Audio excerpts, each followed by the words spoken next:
Download aplikasi Tarbiyah Sunnah di handphone Anda. Tersedia di Google Play dan App Store. Bismillahirrahmanirrahim. Assalamualaikum warahmatullahi wabarakatuh. Alhamdulillah. Wassalatu wassalamu ala Rasulillah Muhammad ibn Abdullah wa ala alihi wa ashabihi wa mawalah wa man tabi'ahum bi ihsanin ila yaumil qiyamah wa ba'd.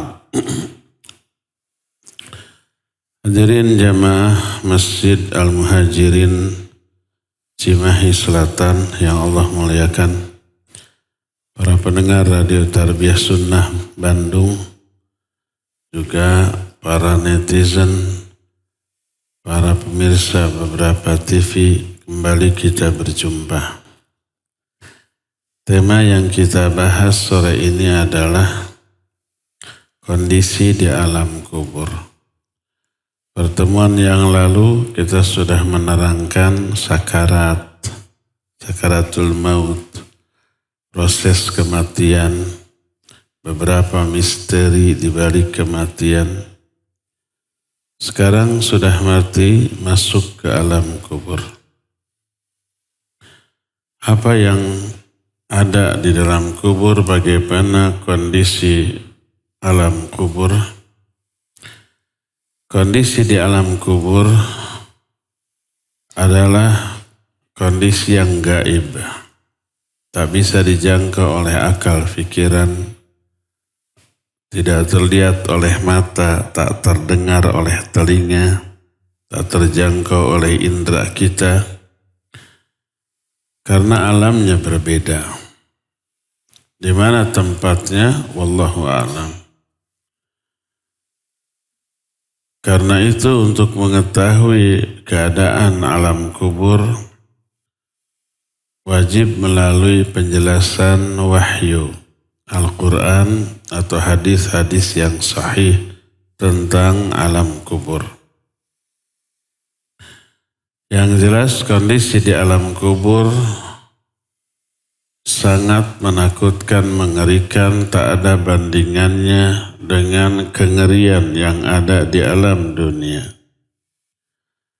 Berkata Rasul sallallahu alaihi wasallam, "Ma ra'aitu manzaran qatta illa al-qabr afda'u minhu."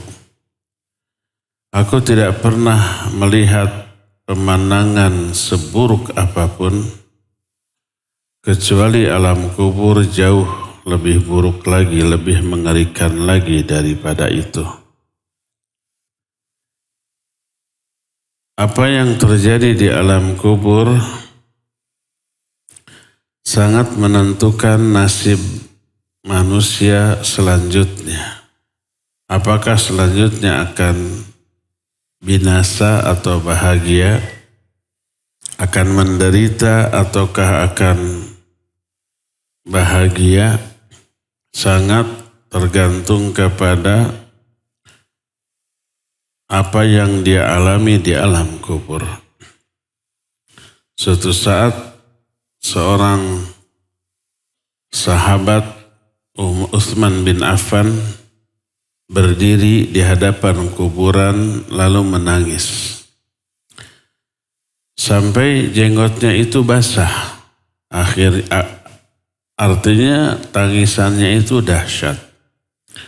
Air matanya keluar deras sampai basah. Ditanya, "Tadhkurul jannata wan nara falatabki wa tabki min hadha?" Engkau mengingat surga, mengingat neraka, engkau tidak menangis.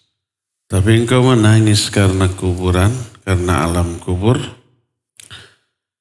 Maka Utsman menjawab bahwa Rasul sallallahu alaihi wasallam bersabda, "Innal qabra awwalu manzilatin min manazilil akhirah. Fa in naja minhu fama ba'dahu aisaru minhu wa illam yanju minhu fama ba'dahu asyaddu minhu." Beliau menjawab bahwa Rasul SAW bersabda, alam kubur salah satu fase menuju fase-fase kehidupan di akhirat. Alam kubur itu sudah masuk alam akhirat. Makanya yakin kepada adanya alam kubur beserta nikmat kubur, azab kubur, fitnah kubur termasuk bagian dari beriman kepada hari akhir. Tak sempurna iman seorang kepada hari akhir tanpa beriman kepada adanya alam kubur. Kata Nabi SAW, alam kubur salah satu fase di antara fase-fase menuju akhirat. Kalau seseorang selamat dari alam kubur, maka kehidupan setelahnya lebih mudah bagi dia. Selamat artinya dia bisa menjawab pertanyaan di alam kubur, terhindar dari azab kubur, memperoleh nikmat kubur. Nanti di akhirat ketika di padang mahsyar, ketika dihisab, ditimbang, dikasih buku catatan amal sampai nyebrang sirat, itu jauh lebih mudah bagi dia. Makanya nasib di alam kubur menentukan nasib dia selanjutnya. Tapi kalau dia tidak selamat dari alam kubur, maka fase berikutnya lebih berat bagi dia. Umpamanya dia tidak bisa menjawab pertanyaan di alam kubur, lalu dapat azab kubur. Azab kubur yang dia terima enggak seberapa dibanding azab di akhirat nanti. Dan inilah penjelasan Ibnu Abbas radhiyallahu anhuma ketika menafsirkan surah Yasin.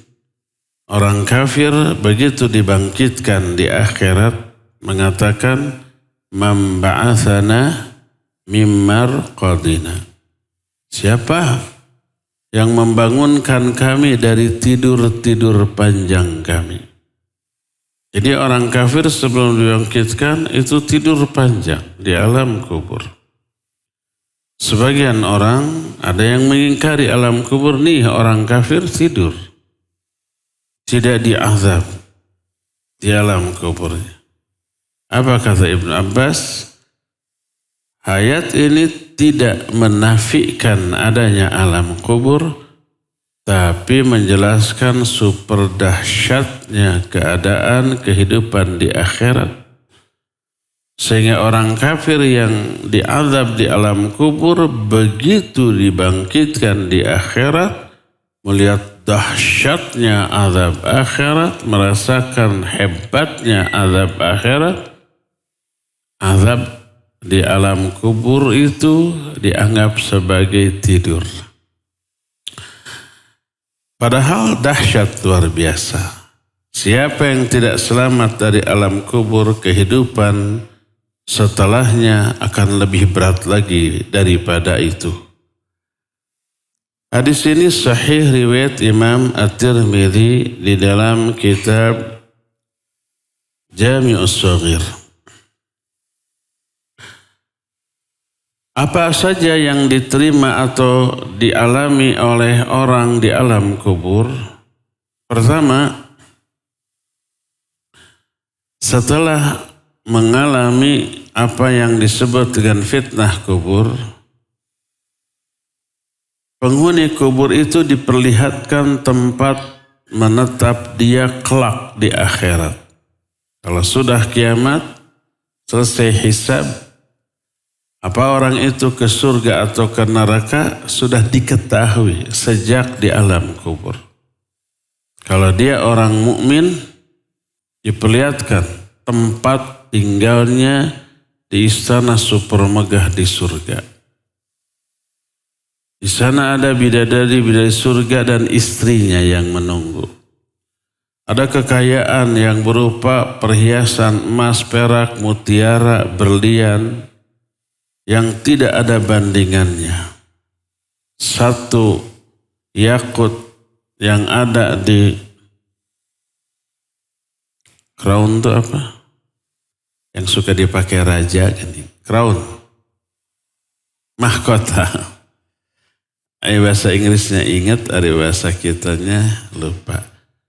Mahkota, ada mutiara. Satu mutiara mahkota bagi ahli surga di surga lebih mahal daripada dunia dan isinya.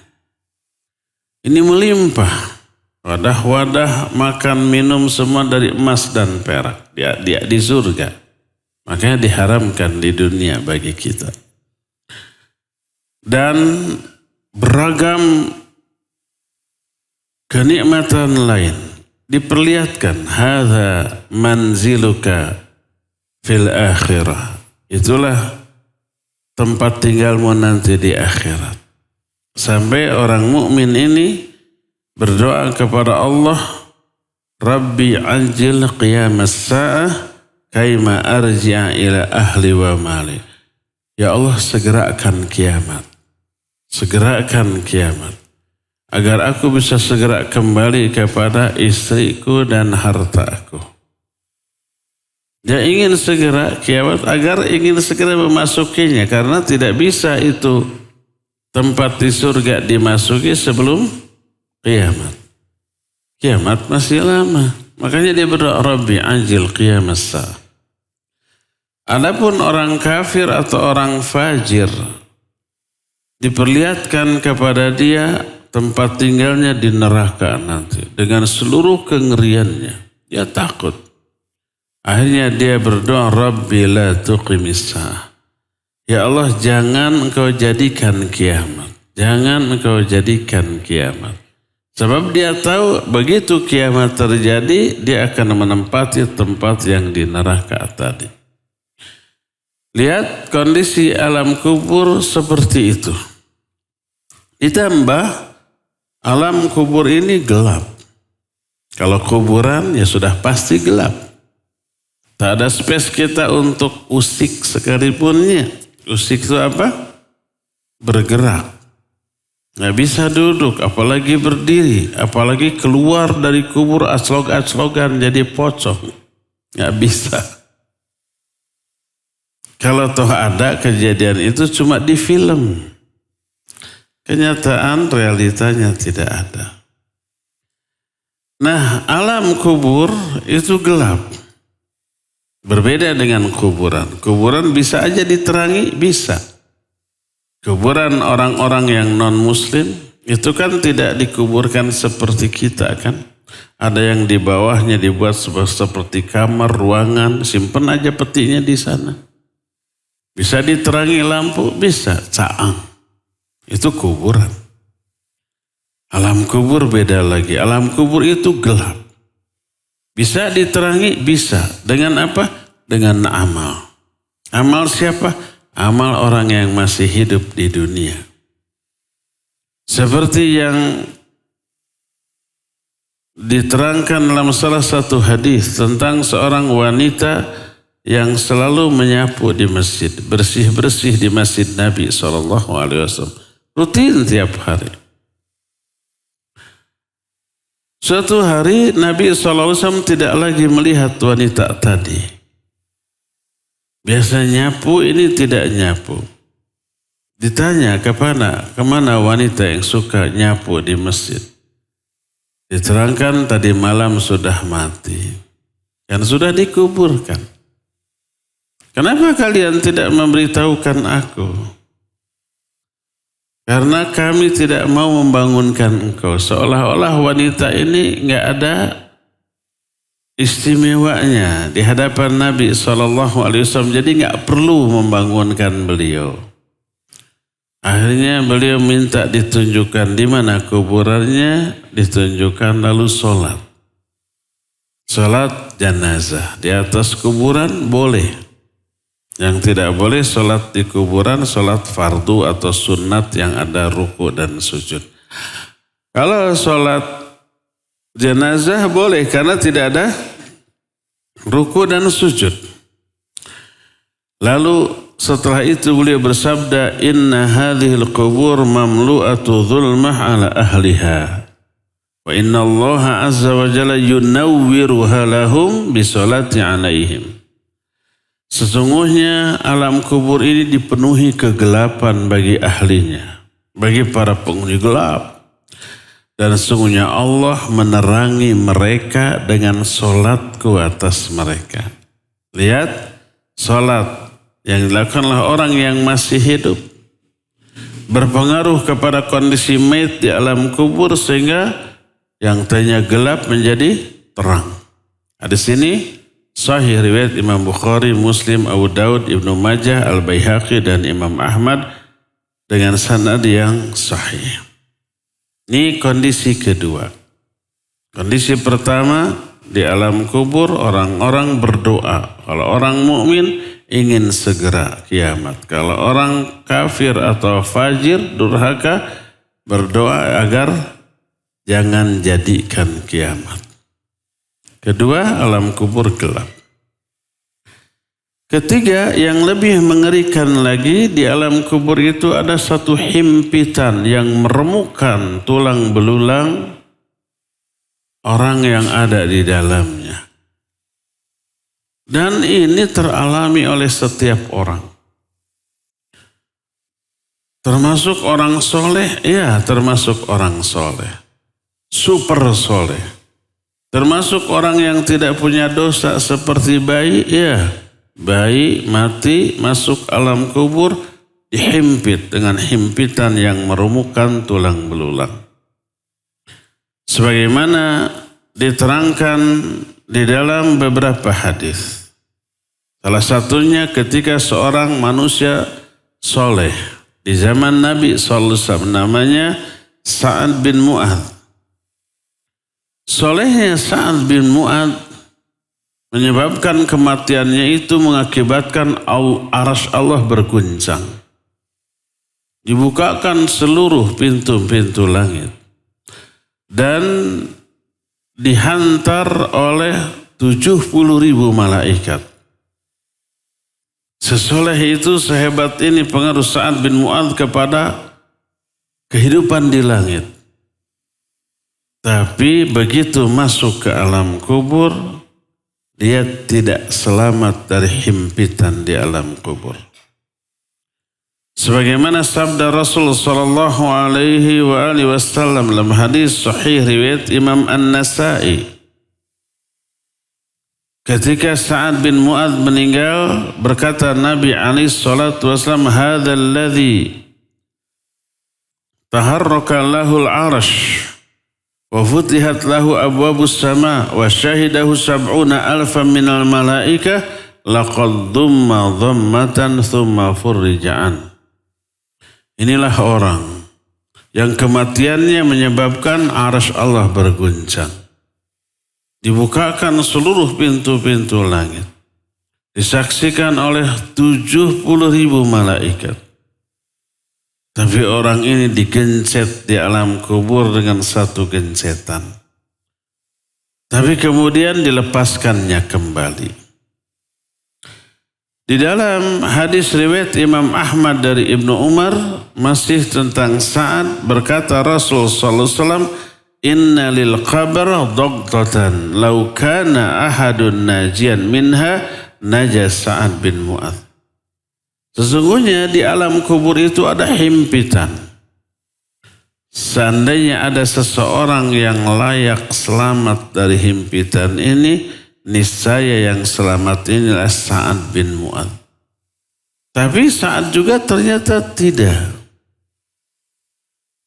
Maka berkata para ulama setelah menjelaskan hadis tentang dihimpitnya Sa'ad bin Mu'adz, mereka menyatakan hadza waqa'u hadza lazimatun likulli insan.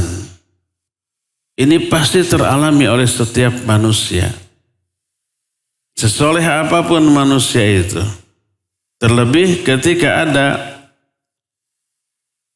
seorang bayi yang mati ketika bayi, kemudian oleh Nabi SAW diurus dan dikuburkan, beliau bersabda, "Lau aflata ahadun min dhammatil qabr lanaja hadzal sabi.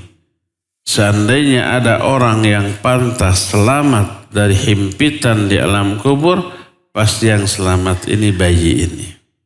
Ternyata bayi ini pun tidak selamat. Terkena himpitan padahal bayi belum punya dosa, belum mengenal dosa. Tapi juga kena himpitan. Sesoleh Sa'ad bin Mu'adz juga kena himpitan. Tak ada yang selamat. Apalagi selain mereka, kita yang banyak dosa, banyak melakukan kesalahan, kelalaian di alam kubur dipastikan akan mengalami himpitan. Lalu adakah hikmahnya bagi orang mukmin? Tidak hanya bagi orang mukmin, bagi semua orang, termasuk orang durhaka. Apa hikmah adanya himpitan ini? Hikmahnya mengurangi kadar dosa atau azab ketika hisab. Seluruh penderitaan yang dialami oleh manusia, baik ketika hidup di alam dunia, ketika sakaratul maut, termasuk ketika azab yang diterima di alam kubur, termasuk salah satunya himpitan tadi. Bagi orang yang punya dosa, himpitan itu mengurangi dosa, mengurangi kadar azab, mengurangi beban timbangan dosa ketika kelak amal itu ditimbang. Bagi yang tidak punya dosa seperti bayi, terkena himpitan menaikkan derajat di akhirat nanti, sehingga level surga yang Allah berikan lebih besar lagi atau lebih tinggi lagi. Ini salah satu di antara hikmah adanya himpitan ini. Dan ini sering ada banyak ilustrasi di dunia.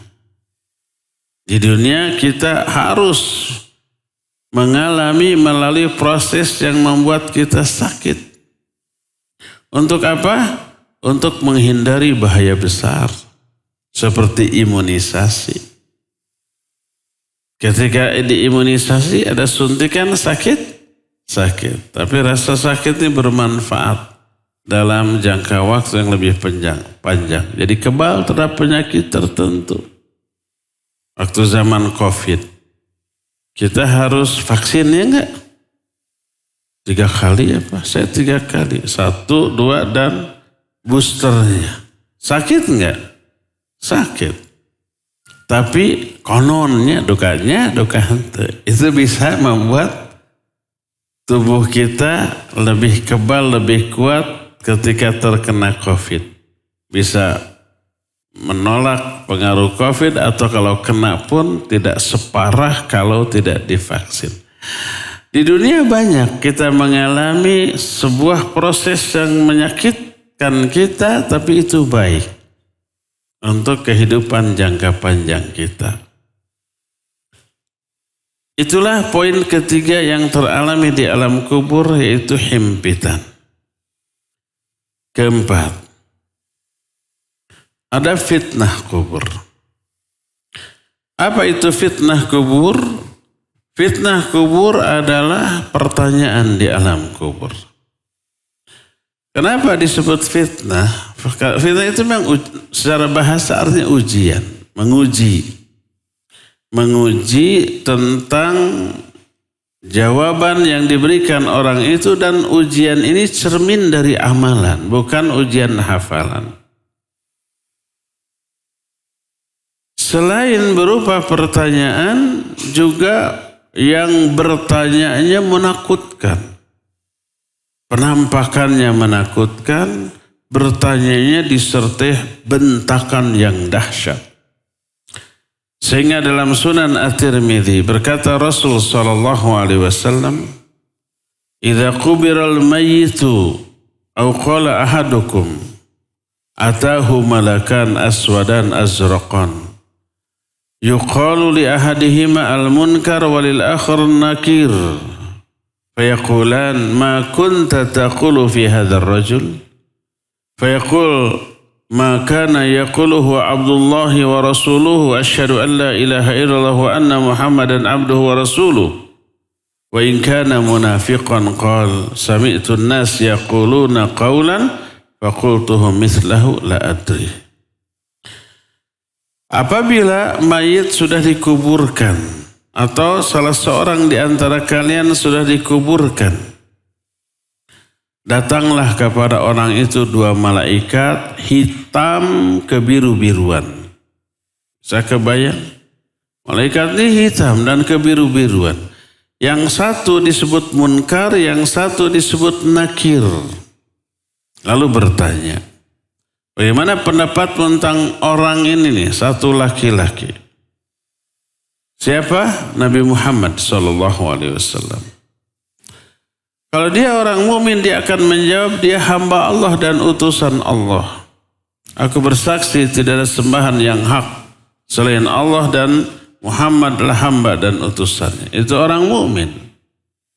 Kalau orang munafik berkata, aku hanya mendengar orang-orang berkata sesuatu, aku ikut juga, tuturut munding. Aku tidak tahu siapa dia. Dalam hadis lain yang diterima dari Al-Barra bin Azib radhiyallahu anhuma, berkata Nabi SAW, fayatihi malakan syadidal intihar fayantahiranihi wa yujlisanihi.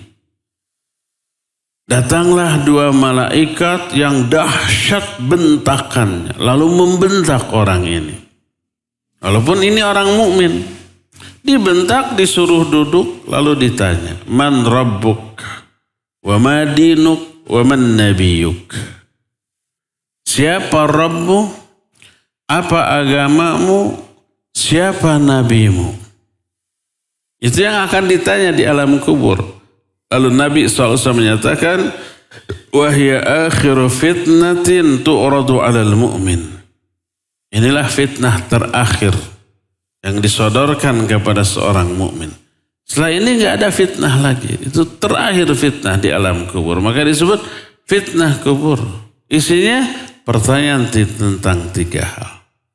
Tentang Allah, tentang agamanya, dan tentang nabinya. Makanya pelajari tiga hal ini. Agar jawaban kita benar. Sudah tahulah Rabbku Allah, agamaku Islam, dan nabiku Muhammad. Enggak sebatas itu. Wajib diaplikasikan. Siapa Rabbmu, itu tentang pertanyaan tentang tauhid loh. Tentang akidah. Apa agamamu? Ini pertanyaan tentang loyalitas kita kepada agama.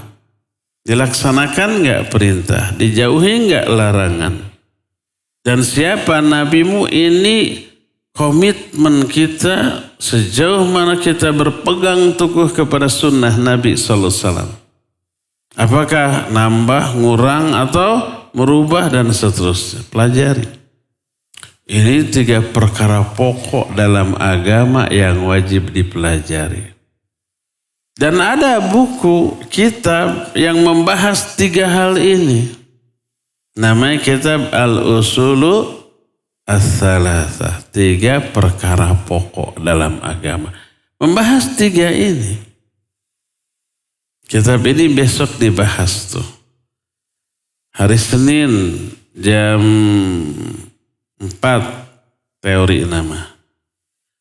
Di Pusdai. Di Pusdai. Di Dai.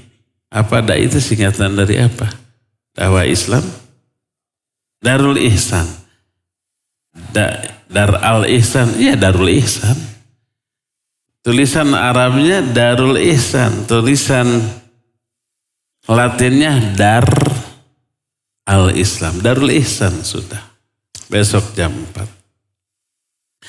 Jadi kitab Al-Usulu Tsalatsah. Dan diambil dari ini. 3 pertanyaan di alam kubur.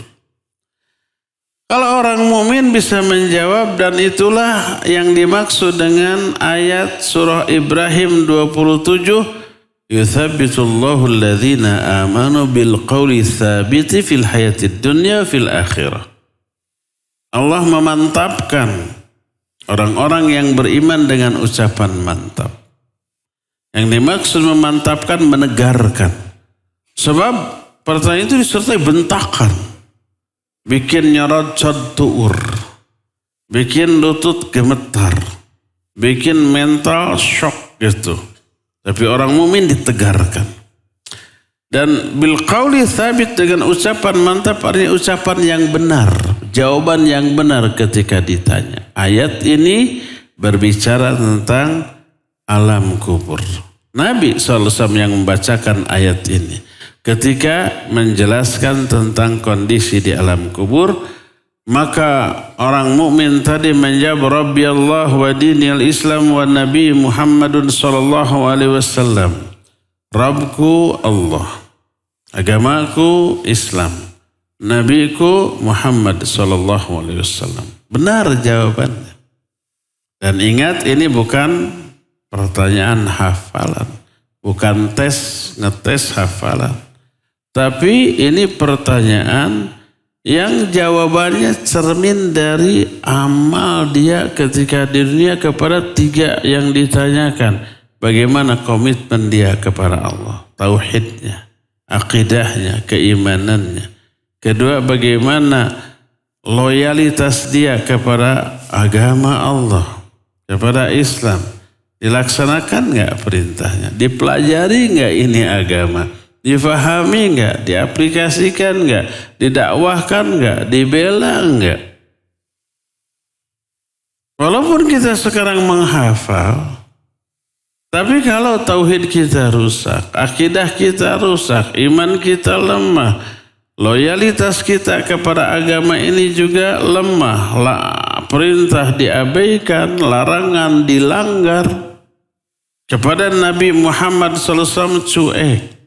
Gak tahu mana sunnahnya, mana bukan. Kalau ibadah campur aduk antara sunnah dan bid'ah. Walaupun hafal jawabannya, pas ditanya di sana blank sudah. Tidak bisa menjawab. Makanya pelajari tiga hal tadi. Ikuti kajian kitab Al-Usulul Tsalatsah. Nah, setelah orang mukmin bisa menjawab, fayunadi munadim minas sama, ada suara dari langit yang menyatakan an sadaqa abdi, hambaku ini telah benar jawabannya. Kok kita enggak dengar suaranya?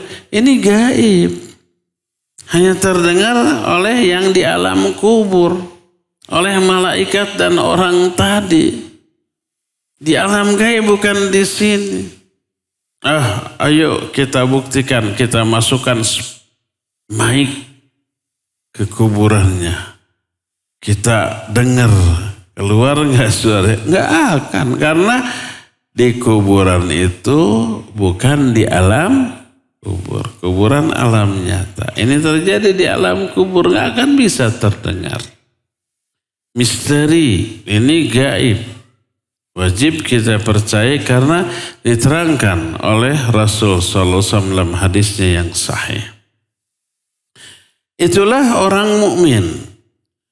Wa ammal kafiru awil fajir fayatihi malakan syadidal intihar fayantahirani wa yujlisani.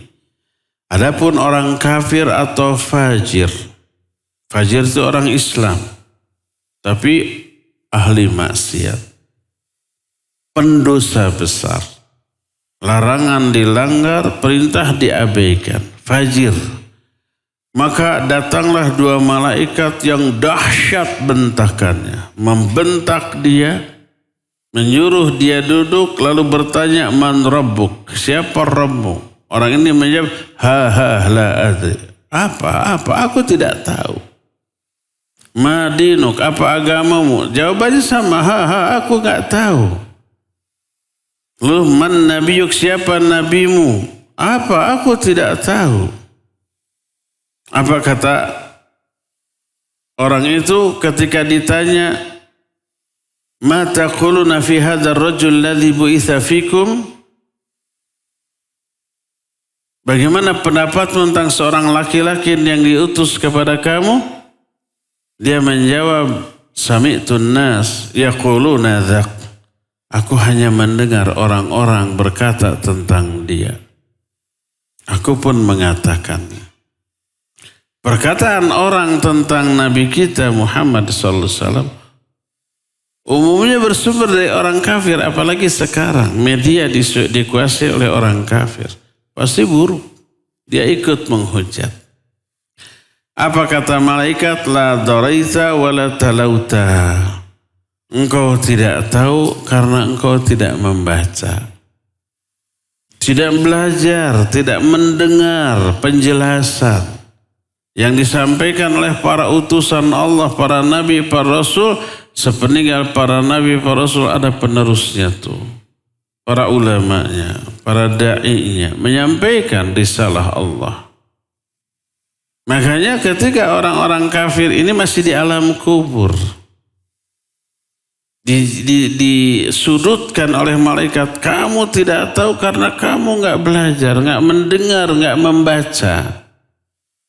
Di akhirat ketika orang-orang itu masuk ke dalam neraka sa'ir, diterangkan oleh Allah dalam surah Al-Mulk, wa qalu law kunna nasma'u aw naqilu ma kunna fi ashabis sa'ir.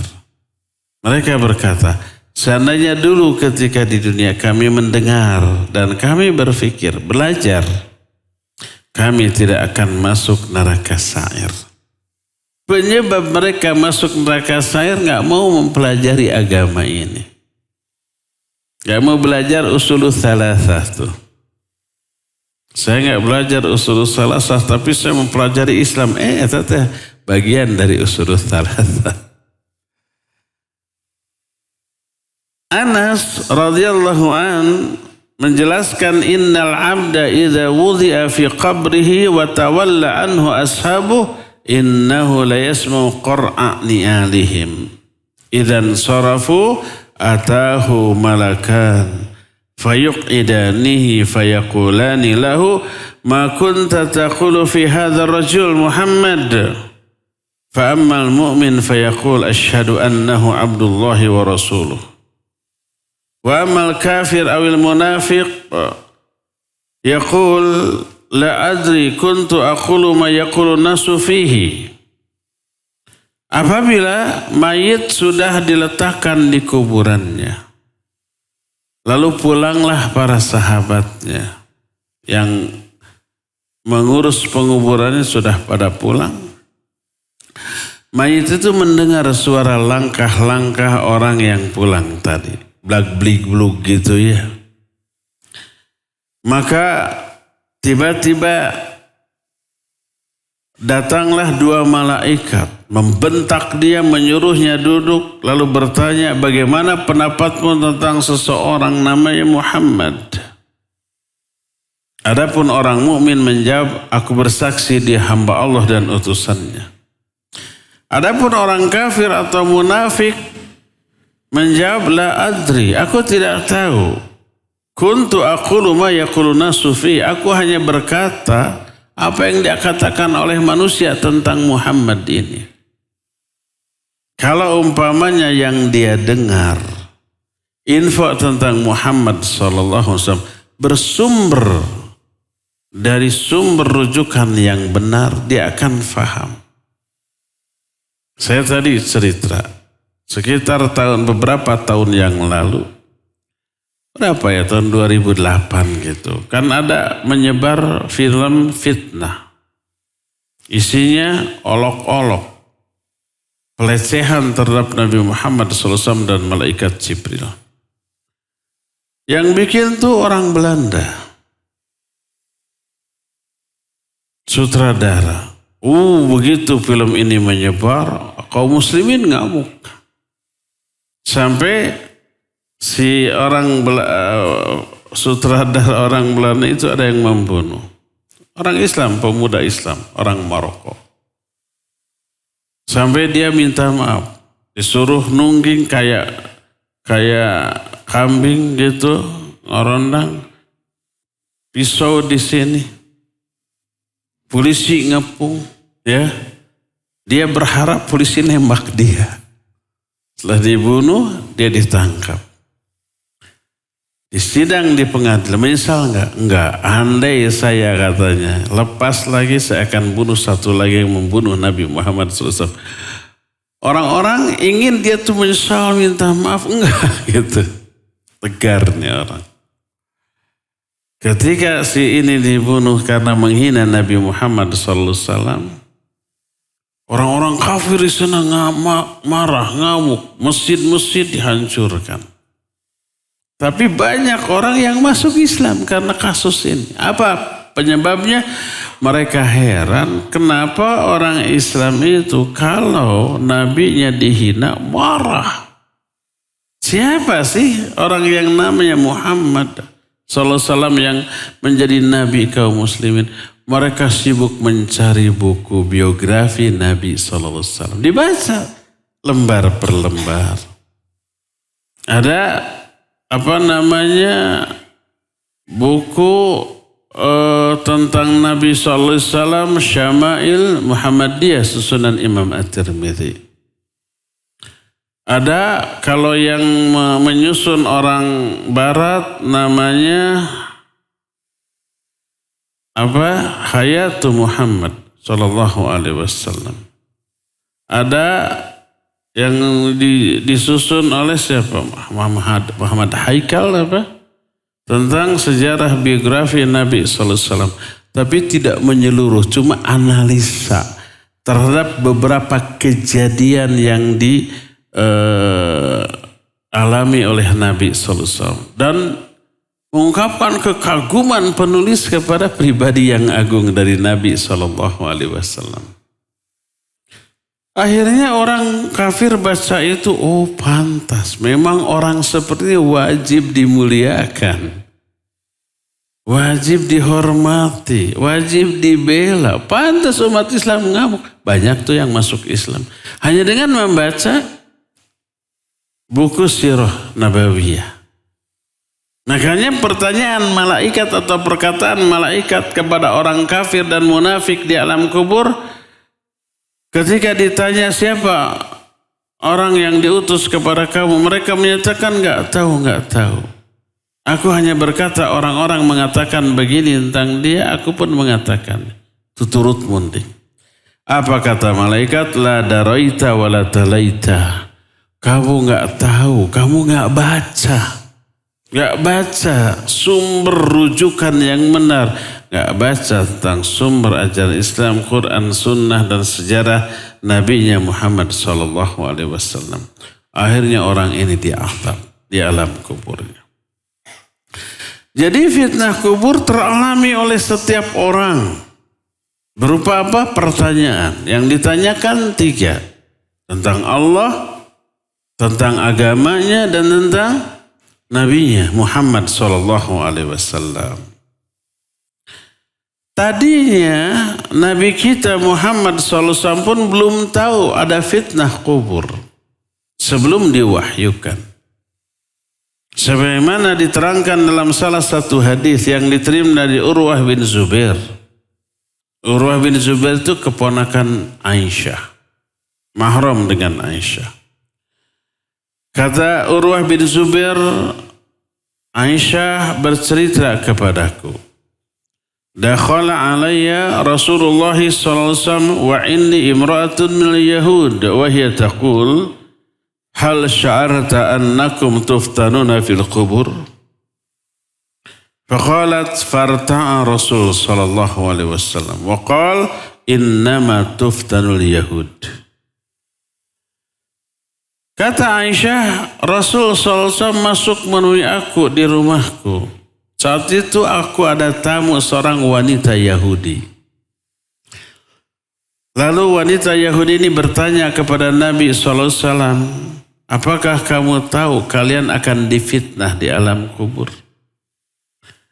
Mendengar itu bergetarlah badan Nabi sallallahu alaihi wasallam. Lalu berkata, yang difitnah di alam kubur hanyalah Yahudi. Apa kata Aisyah? Falabithna layali. Setelah berlalu beberapa hari, Berkatalah Rasul sallallahu alaihi wasallam kepadaku, hal sya'arti annahu uhiya ilayya annakum tuftanuna fil qubur? Kamu tahu enggak ya Aisyah, baru saja diwahyukan kepadaku bahwa kalian semua akan difitnah di alam kubur. Kata Aisyah, fasami'tu Rasul sallallahu alaihi wasallam ba'du yasta'idzu min adzabil qabr. Sejak saat itu aku selalu mendengar Rasul sallallahu alaihi wasallam berlindung kepada Allah dari azab kubur dengan mengatakan, Allahumma inni a'udzubika min azabil qabr. Ya Allah, sungguhnya aku berlindung kepada Engkau dari azab kubur. Jadi tadinya tidak tahu, setelah diberi wahyu baru tahu, baru dikabarkan bahwa ada azab kubur, ada alam kubur, ada fitnah kubur. Apakah termasuk orang kafir? Iya, orang kafir terkena fitnah kubur.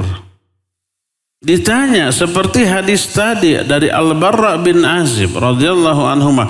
Adapun orang kafir atau munafik atau orang fajir ditanya, siapa Rabbmu, apa agamamu, siapa nabimu? Maka dijawab, aku enggak tahu. Ditanya, lalu diazab. Kenapa orang kafir ditanya padahal sudah jelas? Itu sama dengan kenapa orang kafir dihisab di akhirat padahal sudah jelas kekafiran, kenapa tidak langsung diazab saja? Itu sama pertanyaan dengan kenapa pelaku kejahatan di sini, pelaku kriminal, memukul, merampok, mencuri, membunuh gitu ya. Setelah ditangkap, kenapa nggak langsung dijebloskan aja ke penjara? Kenapa harus ada pengadilan? Adanya pengadilan untuk menunjukkan beberapa hal. Pertama, membuktikan kesalahan orang itu dan orang itu mengaku iya salah. Sehingga merasa kalau dapat hukuman layak, normal, wajar. Nggak bisa membantah. Kedua, dilihat motivasi. Kenapa sampai membunuh? Apa pembunuhan berencana atau mendadak? Karena terkondisi oleh situasi, atau umpamanya berebut uang 2.000 rupiah. Kan ada yang sampai garlut kemudian mati. Atau karena bela diri, ada yang malak, ngelawan, mati. Yang malaknya, yang ngerampoknya. Ada yang begitu? Ada. Itu kan beda hukumannya ya. Beda hukumannya. Ketiga, untuk menentukan vonis berapa lama dia dihukum.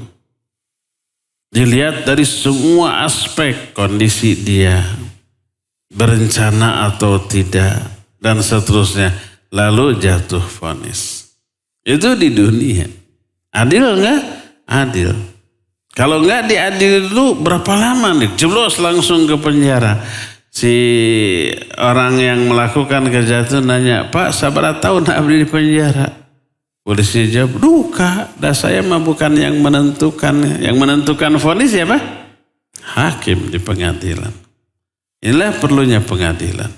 Inilah perlunya pertanyaan. Jadi orang kafir pun terkena fitnah di alam kuburnya.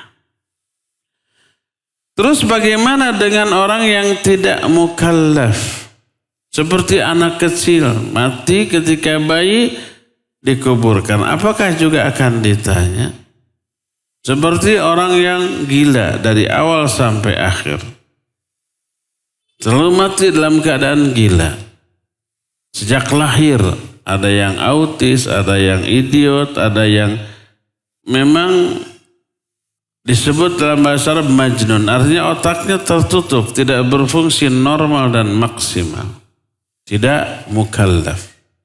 Rufi al-qalam an thalathin. Qalam, pena diangkat dari 3 orang. Dari orang yang tidur sampai dia bangun. Dari anak kecil sampai dia dewasa. Dari orang gila sampai dia sembuh. Ini 3 orang ini nggak dicatat amal, baiknya atau buruknya. Tidak mukallaf. Apakah orang itu ditanya di alam kuburnya?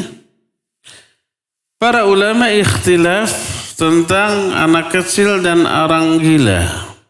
Sebagian mereka menyatakan, ya ditanya. Yang menyatakan ditanya diantaranya Abul Hakim Al-Hamdani, Abul Hasan Ibnu Abdus, dan banyak lagi yang lainnya. Sebagian lagi menyatakan tidak ditanya. Yang berpendapat tidak ditanya Al-Qadhi Abu Ya'la dan Ibnu Aqil. Ikhtilaf di kalangan para ulama. Tapi yang jelas ketika Nabi SAW, adapun orang yang menyatakan ditanya, bayi juga ditanya berdasarkan hadis. Rasul SAW menyolatkan seorang bayi yang meninggal. Di dalam salatnya beliau berdoa, Allahumma qihi adzabal qabri wa fitnatal qabr. Ya Allah, selamatkan anak ini dari azab kubur dan fitnah kubur. Menunjukkan akan ditanya. Seandainya tidak akan ditanya, tidak akan didoakan agar diselamatkan dari azab kubur dan fitnah kubur. Hadis ini diriwayatkan oleh Imam Malik dalam kitab Al-Muwatta dari Abu Hurairah radhiyallahu an, dan sebagian sahabat-sahabat Imam Syafi'i juga berdalil dengan hadis ini. Anak kecil juga ditanya, difitnah di alam kuburnya. Mereka menyatakan innahum yumtahanuna fil akhirah wa annahum mukallafuna yaumal qiyamah kama qala qawlu aktsari ahli ilmi wa ahli sunnah min ahli hadis wal kalam. Orang-orang gila dan orang anak-anak kecil itu akan diuji di akhirat. Mereka ditaklif, diberi ujiannya pada hari kiamat. Salah satu ujiannya mereka disuruh terjun ke neraka. Siapa yang menurut taat kepada Allah karena yakin terhadap keadilan Allah lalu terjun ke neraka, niscaya neraka itu menjadi dingin bagi mereka. Akhirnya mereka diangkat dari neraka dan dimasukkan ke dalam surga. Taklifnya itu cuma itu. Adapun orang yang ketika diperintahkan nggak mau taat, maka akhirnya diambil dan dimasukkan ke dalam neraka. Kenapa tidak mau taat untuk terjun ke neraka ketika Allah perintahkan? Itu mengisyaratkan suudzon dia kepada Allah. Kenapa saya ke neraka? Dosa saya apa? Kok Allah nggak adil kan gitunya? Seolah-olah begitu, makanya nggak mau taat tuh. Langsung masukkan ke dalam neraka. Ya, inilah pendapat beberapa ulama tentang adanya fitnah kubur. Itulah poin yang keempat yang ada di alam kubur. Yang pertama tadi adanya diperlihatkan surga atau neraka. Kedua, alam kubur gelap, ya. Ketiga, ada himpitan. Keempat, ada fitnah kubur berupa apa? Pertanyaan di alam kubur. Kelimanya ada azab kubur dan nikmat kubur. Dan ini beragam. Azab kubur sesuai dengan jenis dosa dan kadar dosa yang dilakukan. Dan ini beragam. Apa saja bentuk-bentuk azab kubur di antara diterangkan. Di dalam banyak hadis diterangkan oleh para ulama, di antara Imam Abu Ja'far At-Tahawiyah dalam kitab Al-Aqidah At-Tahawiyah, dan disyarah salah satunya adalah Imam Ibnu Abil Izz dalam kitab Syarah Al-Aqidah At-Tahawiyah tentang adanya azab kubur dan nikmat kubur. Beliau berkata ketika menjelaskan nikmat dan azab kubur. Perkataan beliau ini akan kita jelaskan pertemuan yang akan datang. Sekarang sudah habis waktu untuk menjelaskan. Cukup sampai di sini dan kita masuki sesi tanya jawab. Wa sallallahu ala nabiyina Muhammadin wa ala alihi wa ashabihi wasallam. Pertanyaan pertama. Syukran. di manakah disimpannya roh orang yang meninggal? Kalau orang yang soleh rohnya langsung di surga, di langit, di surganya dicoret, diganti dengan di langit. Ini diralat pertanyaannya apa ya? Bagaimana dengan roh non-muslim atau kafir? Apakah ada siksa kubur bagi orang yang berdosa?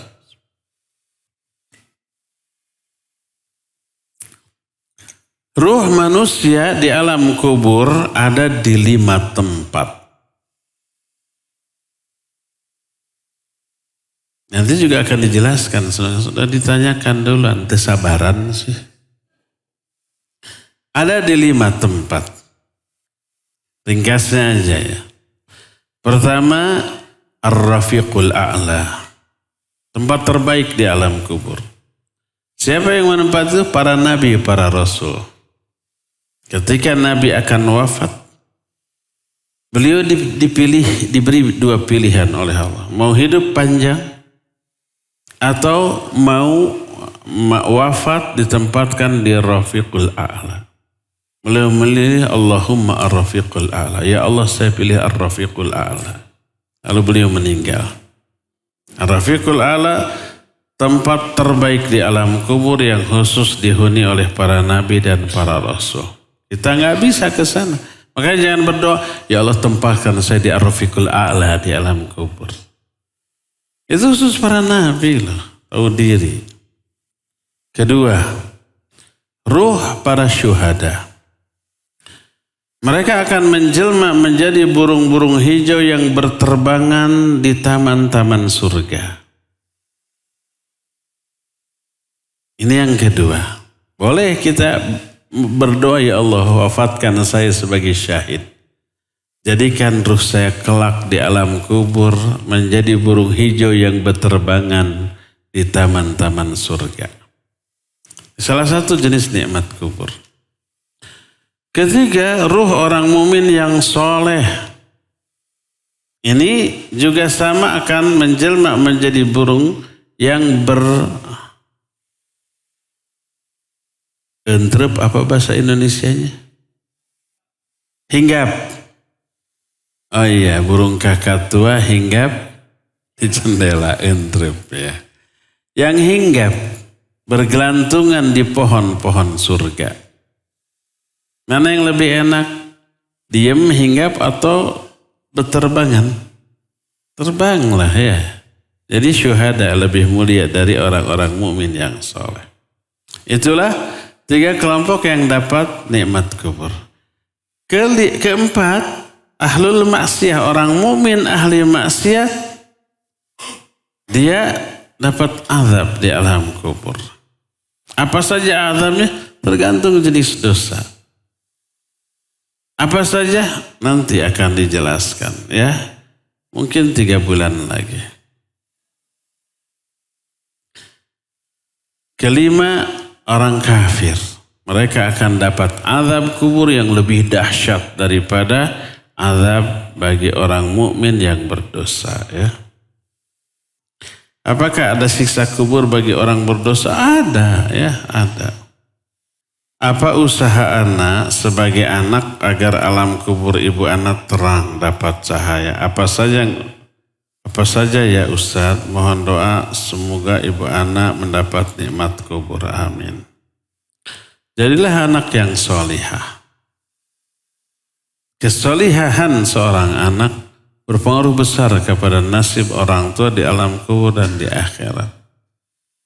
Makanya salah satu pahala yang tidak putus adalah doa anak soleh bagi orang tuanya.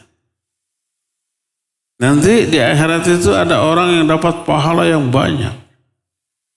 Lalu dia bertanya, Rabbi anna li hadza? Ya Allah, dari mana aku dapat pahala ini? Rasanya belum pernah beramal dengan amalan yang pahalanya segede ini. Dijawab, hadza min istighfar waladika lak. Ini dari istighfar anakmu untukmu. Istighfar anaknya menghasilkan pahala untuk orang tuanya. Dan ini disebut mimbabil amsal. Hanya salah satu contoh. Istighfar merupakan amal soleh yang dilakukan oleh anak menghasilkan pahala. Bukan berarti dikabul dalam bentuk pahala, bukan. Menghasilkan pahala untuk orang tuanya. Belum lagi istighfarnya dikabul. Istighfar kan minta ampunan bagi orang tua ya. Lalu diampuninya orang tua. Jadi istighfar anak itu berfungsi memberi dua manfaat. Manfaat pertama memberi pahala bagi orang tua. Manfaat kedua bila istighfarnya dikabulkan dosa orang tua gugur. Pahala dapat, dosa gugur. Jadilah anak soleh. Agar pahala-pahala dari anak ini sampai ke orang tua. Kedua, banyak-banyak mendoakan orang tua. Hafalkan tuh doa sholat jenazah setelah takbir yang ketiga. Kalau ini ibunya tadi Allahumma gfir laha warhamha wa'afiha wa'afu anha wa akrim nuzulaha wasi madkhalaha wagsilha bil ma'i wa thalji wal bad. Terus sampai di akhirnya wa adkhilhal jannah wa'idha min azabin nar wa azabil qabr. Masukkan dia ke surga. Selamatkan dia dari azab kubur dan azab neraka. Ya, baca di dalam sujud, dalam sholat. Setiap sujud bagus. Tapi jangan lupakan subhana rabbil a'lanya dulu ya. Jangan sampai saking semangatnya begitu sujud. Rabbikfir Allahumma gfir li ummi warhamha wa'afiyah. Subhana rabbil a'lanya nggak dibaca. Salah. Subhana rabbil a'la dulu. Minimal 3 kali. Setelah itu baru doa itu ya. Dalam sholat fardu, dalam sholat sunat, setelah sholat wirid, zikir dengan zikir yang dicontohkan. Setelah itu berdoa. Salah satu isinya doa untuk orang tua yang sudah meninggal ya. Antara adzan dan qomat doa tidak akan ditolak, doakan. Salah satu isi doanya ampunan kepada orang tua. Sesering mungkin. 20 kali, 30 kali dalam sehari semalam bagi orang tua kita. Itu pun belum cukup membayar seluruh kebaikan orang tua kepada kita sejak kita di kandungan ibu ya. Beberihan kata orang Sunda mah. Sejak ketika ibu orang tua masih ada, kita sering durhaka, menyakiti, membuat kesel, kurang berkhidmatnya. Nah, tidak bisa menjadi anak soleh solihah, maka berupayalah untuk berbuat baik kepada orang tua setelah kematiannya. Jadikan diri kita anak yang soleh, banyak-banyak mendoakan, banyak-banyak infak dan sedekah atas nama orang tua. Kalau ada rezeki hajikan, badalkan, tapi haji kita dulu ya. Setelah kita berhaji, tahun depan haji lagi untuk orang tua atau umroh atau amal ibadah lain ya.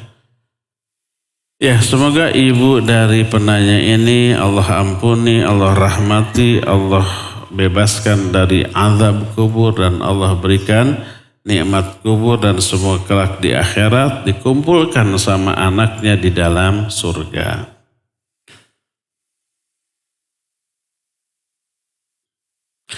Bagaimana kondisi anak kecil di alam kubur? Apakah mulai hisab seperti jenazah orang tua? Nah, tadi kelewat. Adapun ruh anak-anak kecil yang mati sebelum balik, mereka akan diasuh di sebuah taman, di bawah pohon, di surga oleh siapa? Nabi Ibrahim alaihissalatu wassalam ya. Nanti hadisnya akan kita jelaskan ketika menerangkan azab kubur. Loh kok anak kecil dibahas dalam azab kubur?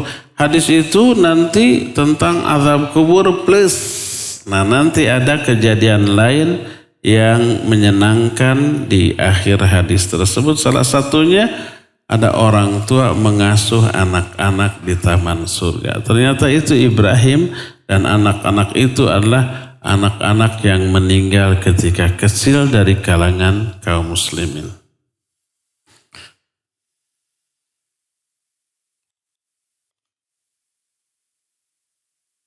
Jika manusia pernah berbuat zalim, kepada binatang, lalu orang tersebut bertobat, apakah nanti di akhirat tetap diazab? Kalau sudah bertobat dihapus. Dosanya dihapus, catatannya dihapus. Kalau itu sudah terhapus, insya Allah tidak akan diazab ya.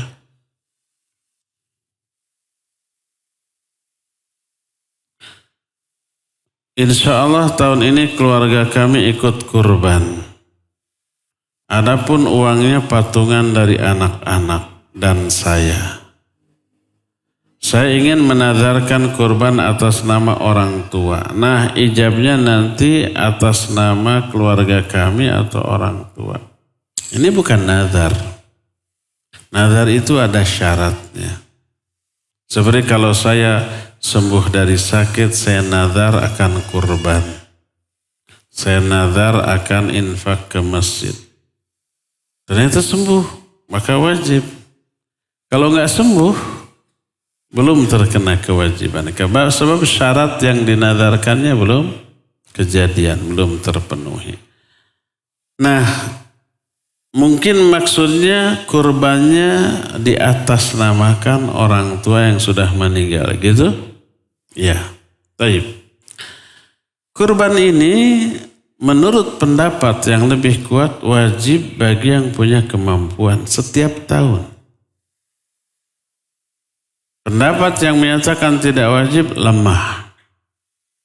Salah satunya adalah Nabi SAW bersabda, "Man kana lahu sa'ah wa lam yudhahi fala yaqrabanna musallana." Siapa orang yang punya kemampuan untuk berkurban, tapi dia tidak berkurban, sana jauh-jauh. Jangan dekat-dekat tempat sholat kami. Kasabrang, ke Palembang, baliknya mawa, empe-empe. Pokoknya diusir. Dan itu kemurkaan Nabi SAW. Kepada orang yang punya kemampuan kurban, enggak kurban. Dan banyak lagi dalil lain. Jadi kalau kita punya kemampuan, baik diri sendiri atau ada yang ngasih, anak-anak ngasih, terus terkumpul seharga kambing, maka niatkan berkurban untuk diri sendiri. Karena diri sendiri sudah terkena kewajiban itu. Jangan dulu ke orang lain kan. Kecuali kalau kita sudah punya kemampuan kurban, setelah beli kambing masih ada budget yang cukup untuk beli kambing lain, boleh beli kambing satu lagi untuk ibunya. Atau untuk ayahnya. Atau untuk siapapun. Ya.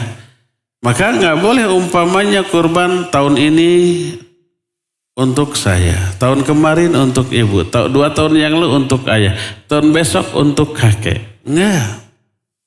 Untuk diri kita setiap tahun. Kalau terkena kemampuan, kalau ada budget rizki yang lebih, belikan lagi 1 kambing, boleh dihadiahkan atas nama siapa aja yang sudah meninggal.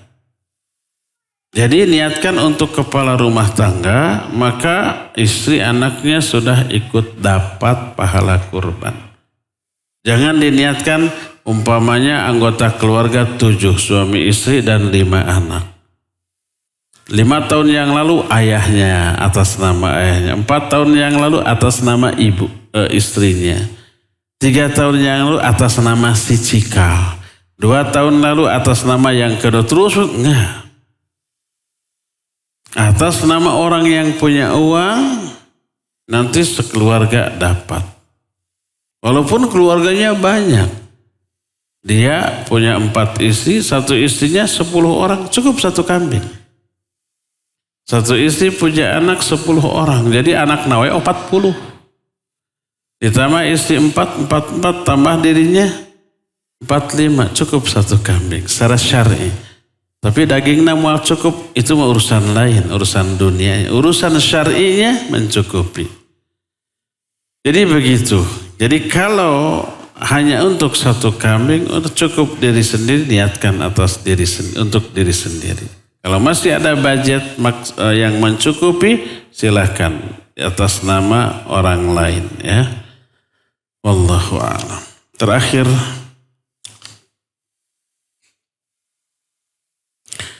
Apakah di dalam kuburan kalau kain kafan antara ikat kepala dengan ikat kain harus dibuka? Tidak harus dibuka.